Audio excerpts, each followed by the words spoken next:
In today's video, let us discuss the sociological perspectives in today's newspaper. In the first article, it was reported the unkindest exploitation of hospital industry in the wake of COVID pandemic. It is said, from private hospitals to drug sellers, many medical service providers, in violation of government regulations, are trying to make a fast buck at the expense of COVID-19 patients.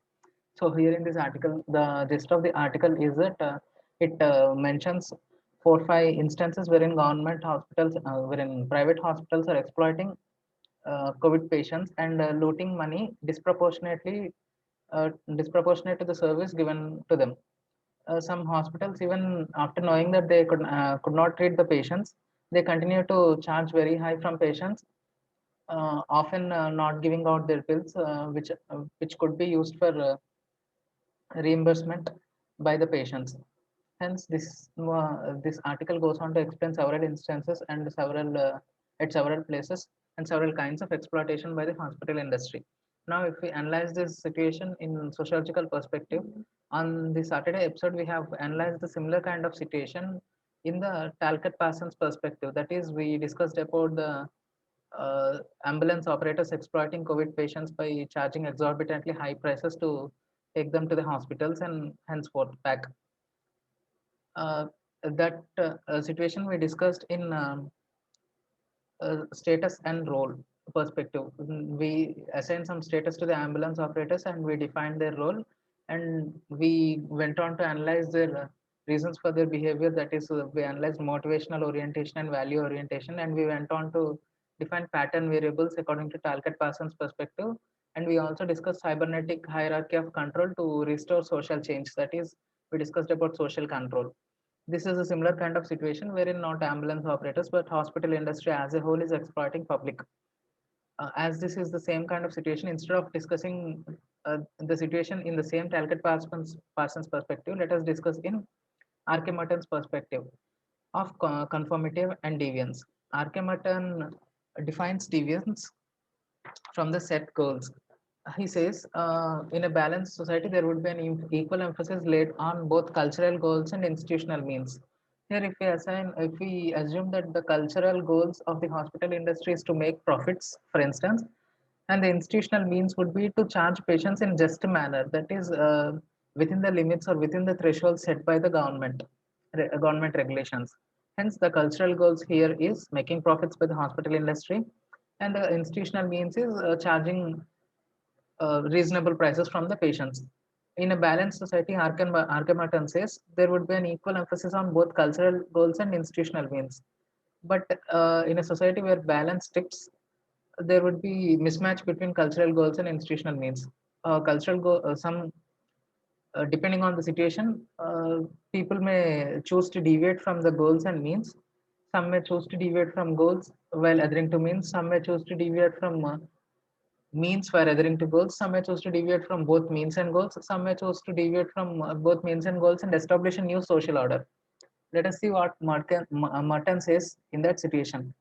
He says there are 5 possible responses to the state anomy. The state anomy is nothing but where there is a mismatch between cultural goals and institutional means. In this kind of state anomy, there are 5 possible responses from the individuals. First one, let us give names to different hospitals which reacted differently, which responded differently to the state anomy and which deviated in different manners. Let us say first hospital is Dharma hospitals. If you assume these Dharma hospitals adhere to both cultural goals and institutional means, it has not deviated and it has conformed to the both goals and means. That is, it has stuck to make profits and it has stuck to institutional means also. That means it wanted to make profits in legitimate manner within the threshold limits set by the government. Hence, it is Dharma hospitals which chose to conform but not to deviate. The second kind comes Avishkar hospitals. These kind of this kind of deviance comes with the innovation of new means to make profits.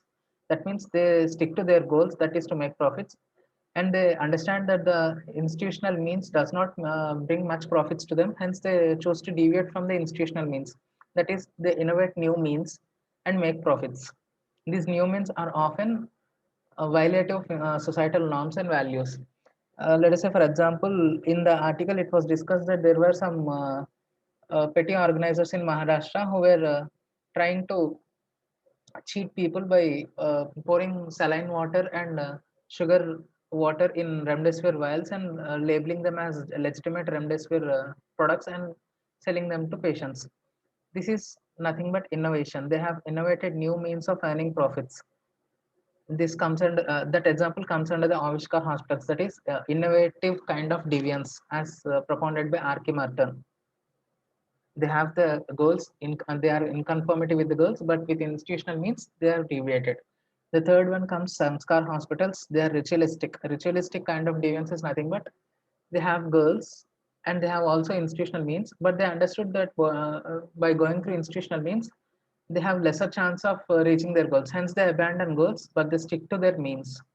They know that they would not make profit if they stick to their means, but however unable to innovate themselves, they stick to their institutional means as they have no other option. This is Sanskar hospitals. They abandon their goals, understanding the situation, but they stick to their institutional means. Hence they are called ritualistic. The fourth kind comes Tirogaman hospitals, that is retreative kind of deviance. This is nothing but they understand that both institutional means and uh, cultural goals would not satisfy them. They realize that their means they are not able to innovate in order to make profits or in order to reach their cultural goals.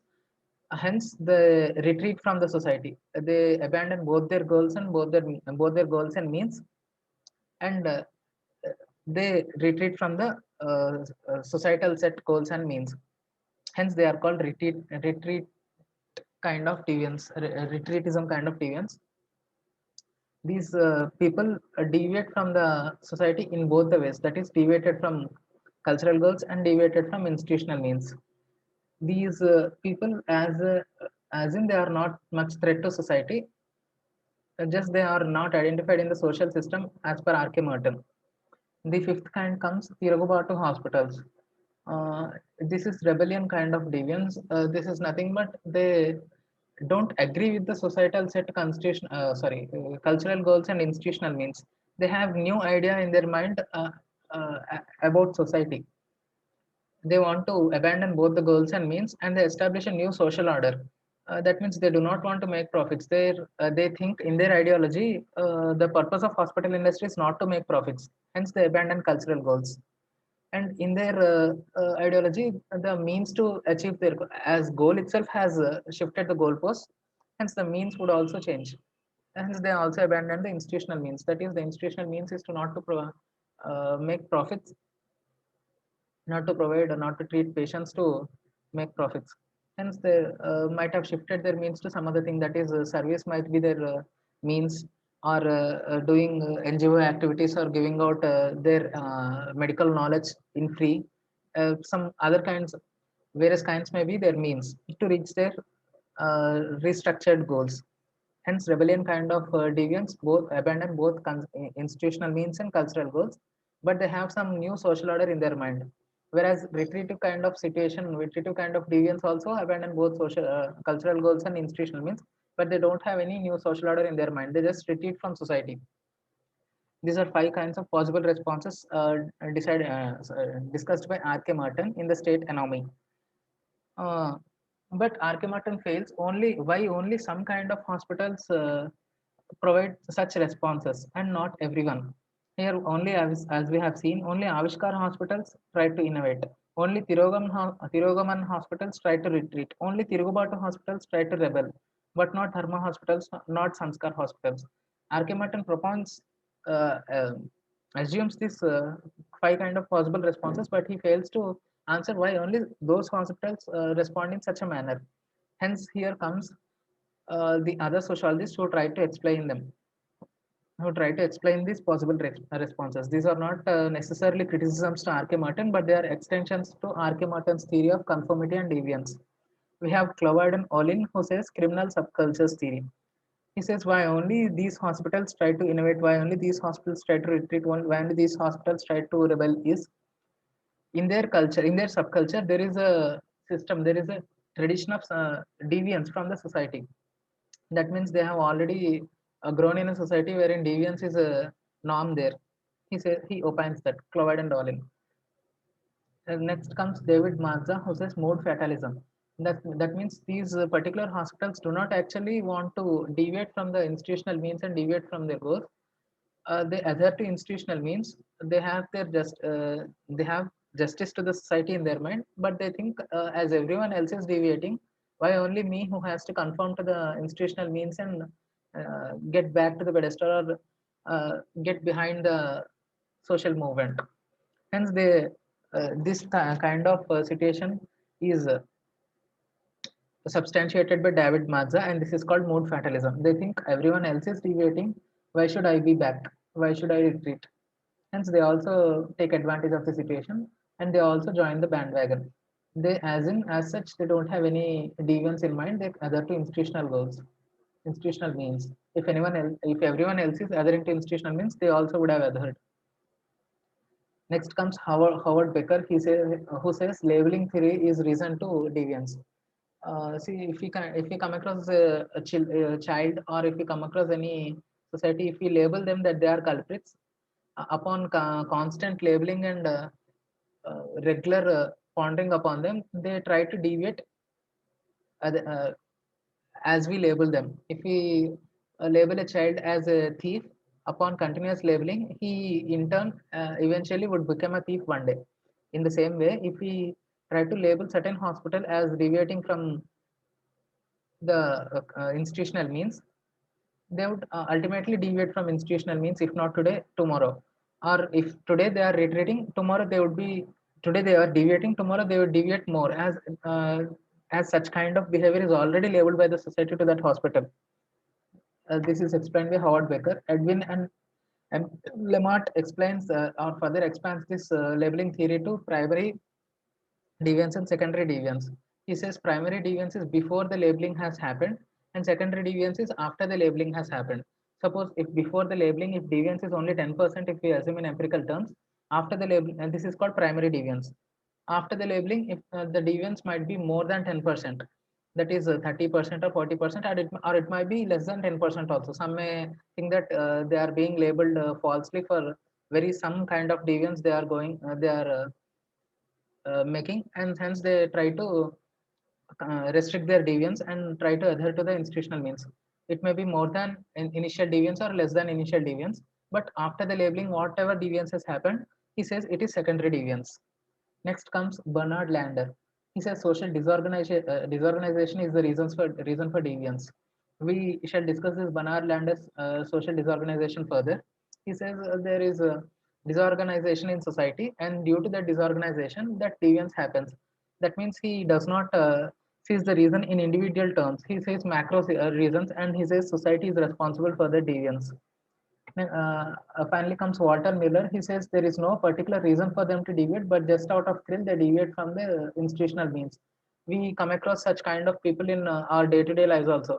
We come across youth going on triple riding on roads without wearing helmets, and often driving very rashly, or honking at people going on roads. They don't have any deviation from the society as such. They don't have any alternative system as such. They don't think that every biker should drive in their way only, but just out of thrill they do that.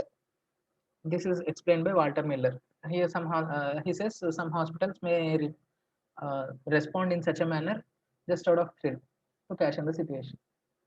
This thrill often comes when there is social disorganization. Hence, these both are interlinked. Here in the next article, if you see, this is related to what we have discussed already. In this article, authors try to explain the situation wherein COVID black market boom is pertaining. And up to here, they explain the situation, what we have already discussed. From here, they go on to find out solutions for this. Now, R.K. Martin's theory explains to the extent wherein why, how particular kind of people respond in possible ways in a state economy, and that theory is expanded by further sociologists to explain why only those kind of people deviate from the institutional means. But however, neither R.K. Martin nor later sociologists try to give solutions to that situation, give solutions to that state economy. This solution is given by Talcott Parsons already, what we have discussed in cybernetic hierarchy of social control. In the cybernetic hierarchy of control, he said this social change can be restored by either social organization or social control. Here, the authors also exactly elaborate that same theory. They say administrative mechanisms need to be expanded qualitatively and quantitatively. In India, India is blessed with numerous volunteer organizations trying to tackle the various challenges of pandemic. Unfortunately, in many instances, they do not enjoy government support. The state machinery needs to identify such groups, train them, optimize them, and deploy them on a priority basis, and ensure that there is no concentration of human resources in a single vertical. This is nothing but restoring social change by social organization. Here we have seen numerous voluntary organizations. Authors are trying to say that the numerous voluntary organizations are can be roped in to control the situation. This is in line with Talcott Parsons' suggestions to restore social change, that is social organization.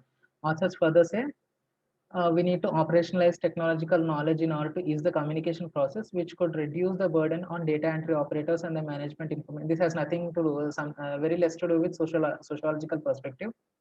If we move on, we need a strong, decentralized, and independent vigilance system which promotes transparency in this disparate situation to ensure quality in the performance of administrative setups. This is nothing but again social control as propounded by Talcott Parsons in his cybernetic hierarchy of control. Hence, the authors have tried to give their solutions both in conformity to sociological perspective. One is social organization, they said, as propounded by Talcott Parsons. Other is social control. Hence, the even we don't know, even we have not read this article, even we don't know what to do in such situations. If we revise what sociological perspectives we have, if we analyze the situation in sociological through sociological lens, we can arrive at situations from what thinkers have already suggested to us. Here we have seen one of the reasons for that such deviance is given by Bernard Lander. It's a social disorganization is the reason.